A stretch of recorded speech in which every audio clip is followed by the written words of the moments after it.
How do you move past the poverty/guilt mindset to be successful, other than awesome lessons in supernatural business? Luke, that's a great question. It's a real trap, this poverty, playing small mindset that has crept in. As believers, where has this come from? There was certainly a teaching that crept into the church that, to have less is more spiritual and things like that. And that's fine. There are people that are called to live with nothing. There is a grace on people who are called to live with very, very little. And God's able to manifest in those situations. And that's excellent. I'm in awe of that. But there's also a grace for people to handle large amounts of money and use that for the kingdom as well. There's a grace there as well.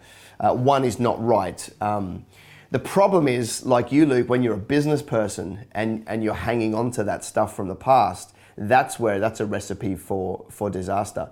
The only way that I know of to get past it, because I certainly, I wasn't born with everyone's just going to make millions, we're going to fund the kingdom. I wasn't born like that.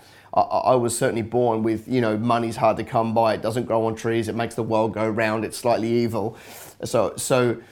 So I had that, chatter too when I was young, but I had to go and undo it. The only antidote that I know of to get rid of that is to tackle it with a spirit of generosity, is to actually start to get the money out of your hands, okay? Not because of the bad theology that means the Lord's going to all of a sudden bless you and we're somehow bribing him into our future revenue. Not because of that. Because of what it does to us up here. When we start to give it away or make good investments, like, we are going to put on a staff member, or we are going to fund a charity, or we are going to do some major marketing. When we start to let go of it freely, it trains our mind that there's more coming, so it's going to be okay. And it doesn't happen overnight. It's not going to be one of those things where all of a sudden you wake up and you're going to tear it apart.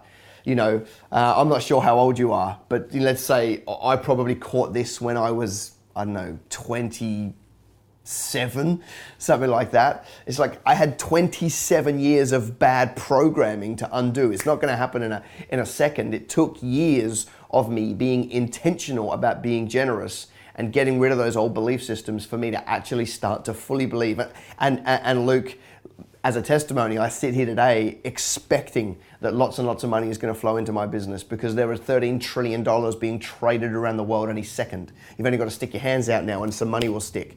I firmly believe that there's way more than I will ever need out there. And so I'm able to bring some in, use it wisely, feed my family, have some nice things and fund projects, expecting there's more. Nothing actually changed in the marketplace. It all changed up here. There's always been enough. There's way more than you will ever need. The Lord doesn't work in pies where he has to divide out the pie between all his believers. There's more than that. If the Lord wants more, he just makes more pies. There's more than enough out there for you, but it's not going to happen by me telling you. I believe it only happens when we start to put on that spirit of generosity, and we start to view money as coming in and going out, and coming in and going out, and putting it wherever you want. It can be in your business, out of your business, to your family, supporting a charity, funding your church, it can be whatever it is.